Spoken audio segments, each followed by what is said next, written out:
Hello students, मैं अनप और BCom student. मैं आज आपके लिए बहुत ही इंटरेस्टिंग वीडियो लेके आई हूँ जिसके अंदर हम करेंगे रेजिडेंट एंड टैक्स लाइबिलिटी।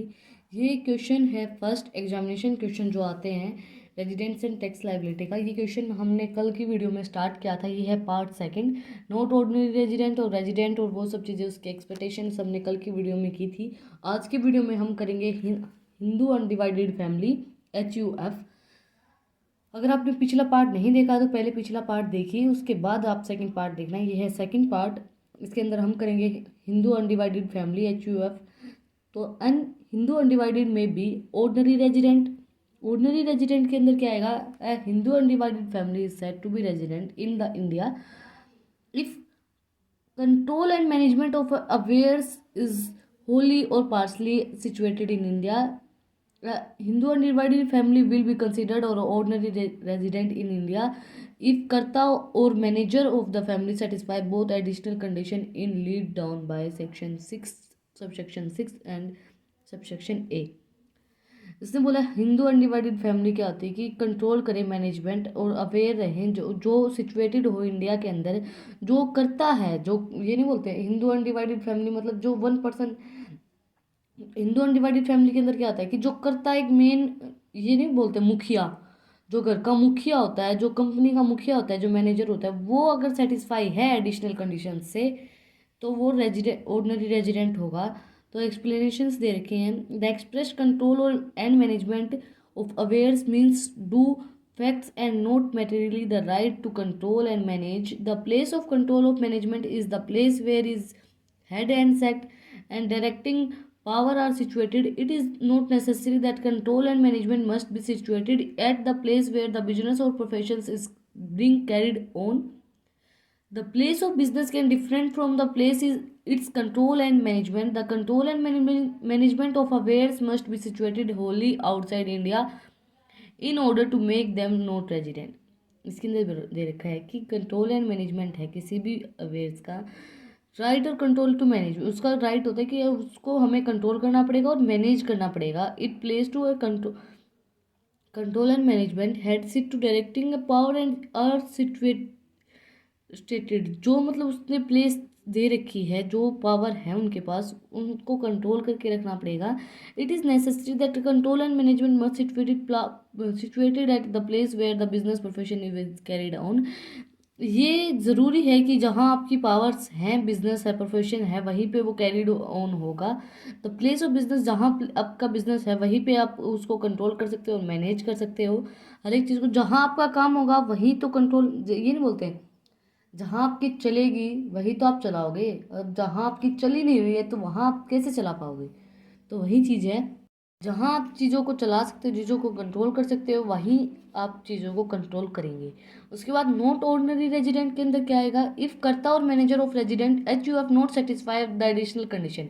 जो करता है और जो मैनेजर है वो जो आपको कंडीशन दे रखी है उनसे सेटिस्फाई नहीं है वो, तो वो हो गया not ordinary resident. In the other words he and she satisfy only one basic condition. उनमें से एक कंडीशन, तो उनकी बेसिक कंडीशन जो होती है उससे वो सेटिस्फाई होने चाहिए, जो करता है या फिर जो मैनेजर है वो। The family is treated as a not ordinary resident in India where during the last 10 years prescribed in the note दे रखा है, where during the last 10 year prescribed in the previous year of manager of करता and HUF had being during one another that total periods of a stay success karta, the family should agree to determine the resident status of the karta and complete is HUF।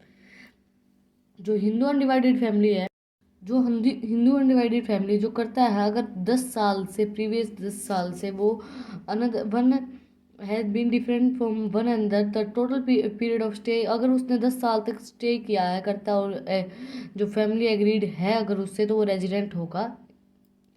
नहीं, इसके बाद है non resident क्या होगा? The HUF is set the non resident in any previous year if the control and management of affairs is situated whole outside India. जो control है और जो मैनेजमेंट का कंट्रोल है वो सारा ही आउटसाइड इंडिया का है, तो वो हो गया नॉन रेजिडेंट। जो इंडिया के अंदर रहते ही नहीं और वो जो कंट्रोल भी बाहर से कर रहे, तो वो हो गया non resident of India in India. Firm और association of a person, third point है firm and association of a person.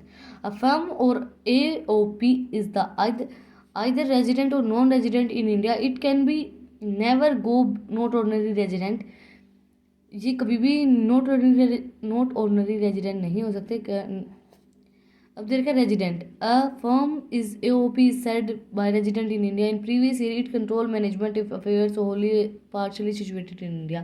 जो कंट्रोल करे मैनेजमेंट और अफेयर्स को जो सिचुएटेड हो इंडिया के अंदर। उसके बाद है not ordinary resident, a firm is a said not ordinary resident in previous year it control and management of affairs is situated whole outside India. जो आउटसाइड इंडिया के अंदर रह रहे हैं और वहीं से कंट्रोल कर रहे हैं, वहीं से मैनेज कर रहे हैं हर एक चीज़ को, तो वो हो जाएगा नॉट ऑर्डिनरी रेजिडेंट। और रेजिडेंट क्या होगा, जो इंडिया के अंदर रह रहे हैं, इंडिया के अंदर से ही कंट्रोल कर रहे हैं, वो हो गया ऑर्डिनरी रेजिडेंट। उसके बाद है not ordinary resident, a company is never not ordinary resident, company कभी भी नेवर नॉट ऑर्डिनरी रेजिडेंट नहीं होगी।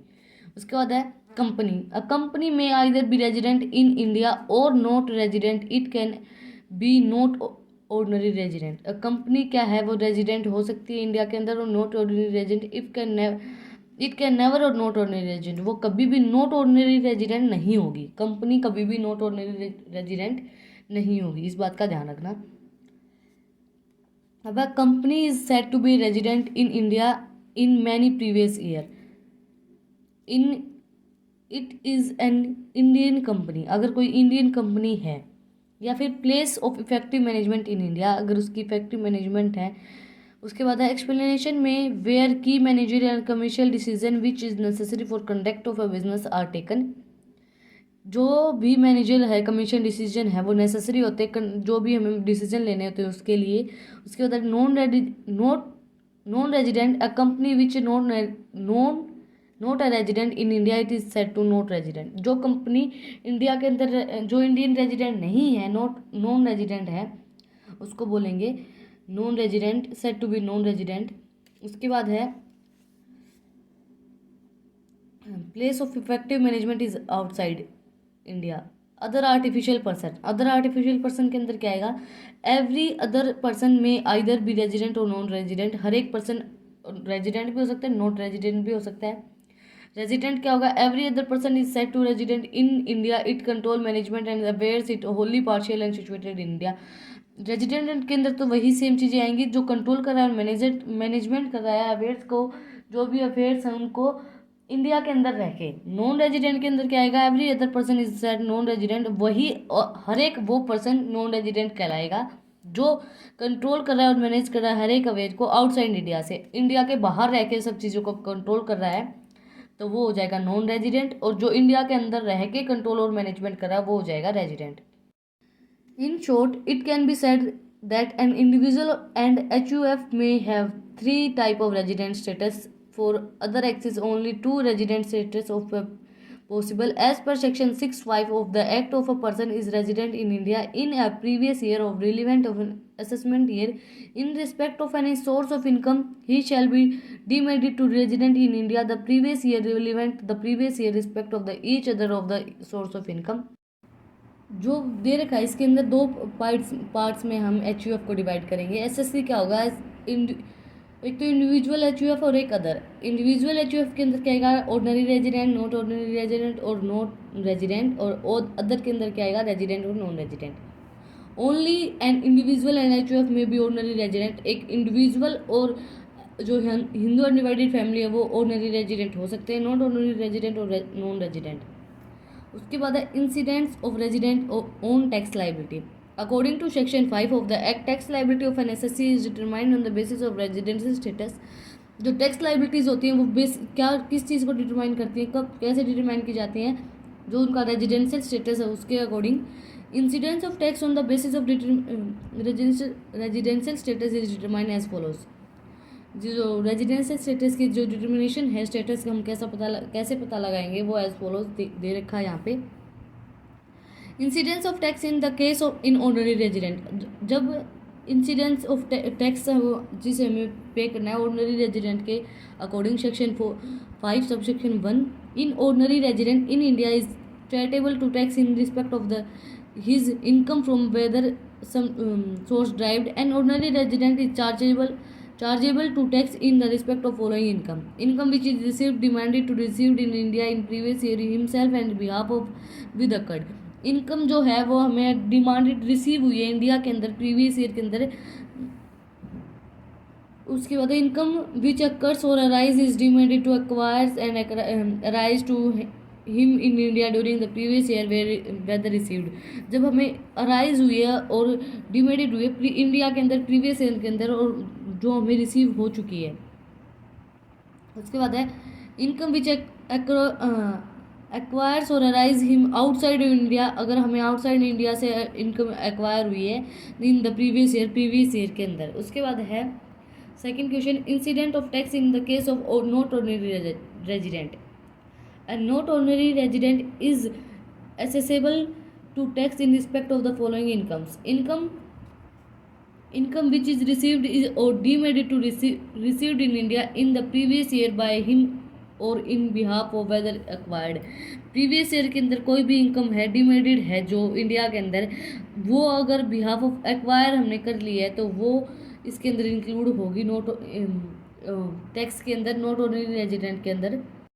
इसके बाद रखिए इनकम विच एक्वायर्स और arise is deemed to acquires और arise to him in India during the previous year whether received and not, जो इनकम है वो एक्वायर करी गई है और अराइज हुई है to in India during the previous year way received and not, वो अगर वो रिसीव हुई है या नहीं हुई है वो भी इसके अंदर इंक्लूड होगी। उसके बाद है income which arise and acquires outside India से अगर कोई हमें इनकम इंक्लूड हुई है, business control in India, profession and setup in India, कोई बिजनेस कंट्रोल किया गया है इंडिया के अंदर, profession setup in India, professionally setup किया गया है इंडिया के अंदर, तो वो भी इसके अंदर इंक्लूड होगी। इसके बाद है incident of tax in the case of non resident, and non resident is assessable to tax in respect of the following incomes, income which is received is deemed to the received by him or not is behalf in India during the previous year where acquired, income receive हुई है demanded received him और behalf of India during previous year के behalf पे where acquired जब की गई है वो। उसके बाद income which acquires arise and demanded, जो एक्वायर्स हुई है डिमेंडेड हुई है acquires to arise in the him in India during the previous year के अंदर हुई है और हमें रिसीव्ड भी हो चुकी है। उसके बाद thus the non resident is assemble only in Indian income, he is not accessible in the foreign income. In short, it can be said that tax incident in highest in the case of an ordinary resident and least in the case of non-ordinary resident. Tax incidence of a person having different residential status. अब incidents दे रखे हैं, income received in India, ordinary resident, not ordinary resident, resident, ये सब इनके अंदर include होगी। Where acquired is in India और नॉट, चाहे वो एक्वायर्ड हुई हो इंडिया के अंदर चाहे नहीं हुई है वो सब के अंदर इंक्लूड होगी।